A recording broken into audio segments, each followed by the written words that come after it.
이거는 대통령령으로 하게 돼 있고요. 입법 예고 그러면 기간도, 제가요 네. 논점을 바꿔서 말씀을 네. 드리겠습니다. 만약에 법원에서 이 대통령령으로 만든 것이 잘못됐다, 경찰국 신설 문제가 위법이거나 위헌이 될 수도 있다, 이렇게 판결이 된다면 이 탄핵의 대상이 되는 거죠. 아 그렇죠. 아 그렇죠.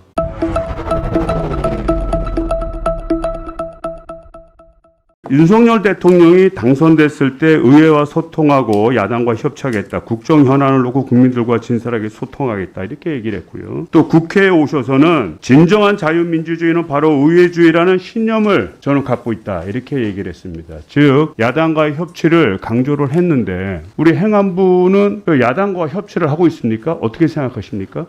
하려고 최선의 노력을 경주하고요. 앞으로도 그렇게 할 것입니다. 근데 왜 경찰국 신설하는 거를 한 번 설명도 없이 일방적으로 강행 처리합니까? 그 공청회나 설명회 때 저희가 참여해서 말씀드린 것으로 공청회는 내부적으로 하시는 거고 아니, 일단 야당에서 의회에 와서 진행한 협의를 해야 될 공청회. 거 아니에요. 그리고 사후에라도 이러한 법리와 이러한 원칙에서 접근했습니다라는 설명을 해야 될 거 아닙니까? 그거 왜 설명하지 않아요? 이게 협치하는 겁니까? 이것도요. 여론조사의 결과를 보면 단 한 번도 국민 여론이 긍정적인 점이 없습니다. 6월 20일 날 발표된 여론조사에서는 반대 46.4%, 찬성 39.7%. 처음 출발했을 때는 반대가 근소하게 앞섰습니다. 7월 29일 날 발표된 조사에서는 반대 53.4%, 찬성 29.9%. 이제 2배 차이가 납니다. 그러니까 시간이 지날수록 점점 국민적 여론이 악화되고 있다는 거예요. 그 첫 번째 이유는 경찰국을 신설하는데 무리하게 했잖아요.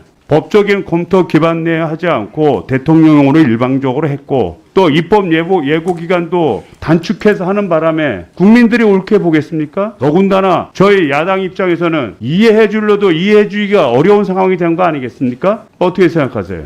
예, 그 경찰국은 대통령으로 할 수밖에 없는 것이고요. 그다음에 입법 예고도 그렇게 말하지 마시고요. 말씀드린 법으로 것처럼 여태까지 직제 개편하면 법으로 했죠. 언제? 아니 그렇지 않습니다, 의원님. 이거는 대통령령으로 하게 돼 있고요.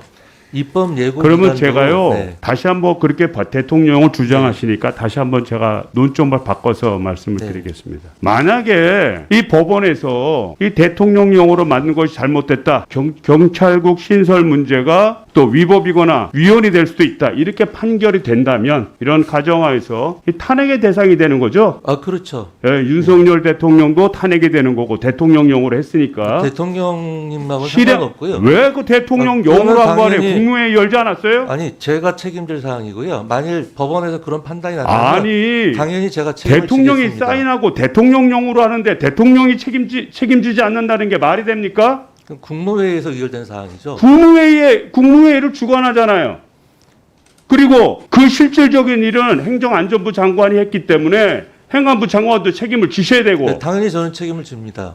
이게 우리 국내만의 문제가 아닙니다. 최근에 우리 5주째 연속 윤석열 대통령의 지지율이 20%대에 머문다. 이 사실만의 문제가 아니에요. 이 전 세계 사람들이 다 이 문제를 갖다 인지하고 있습니다. 8월 25일 날 영국 이코노미스트 칼럼이 있었습니다. 거기서 뭐라고 그러냐면 윤석열 대통령의 국정 운영을 보면서 대부분의 많은 사람들은 그의 정책을 싫어하고 특히 중요한 점은 그의 옹호한 방식을 더욱더 싫어한다는 사실이다. 중요한 결정을 할 때 이유를 제대로 국민에게 설명도 못했다. 그는 정치의 기본적인 수조차도 제대로 배우지 못했다. 다 일방통행식에 대해서 전 세계에서 문제를 삼고 있는 겁니다. 결론이 뭐냐면 윤 대통령 규칙을 어기기 전에 규칙부터 배워라. 제목이 윤석열 대통령 기본부터 배워라. 이거 어떻게 생각하십니까? 뭐 다양한 의견이 있을 수 있습니다만 저는 그 의견에 동의하지 않습니다.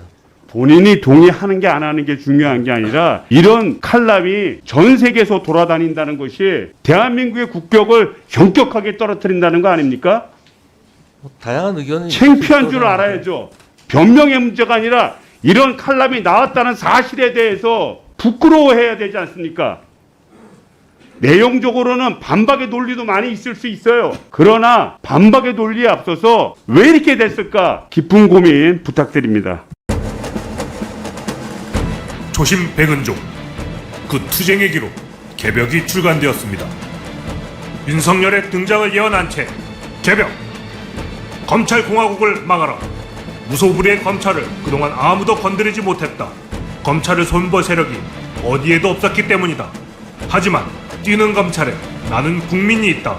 전두환 군부 독재와 이명박근혜 정권마저 붕괴시킨 촛불 시민들이 그따위 검찰 출신 나부랭이들의 복고에 굴하겠는가? 위기의 대한민국, 윤석열 검찰공화국에 맞서 싸울 촛불 시민들의 투쟁의 지침서, 조심 백은조, 국가와 민족을 위한 그 투쟁의 기록, 개벽! 여러분의 지지와 성원을 기다립니다. 감사합니다.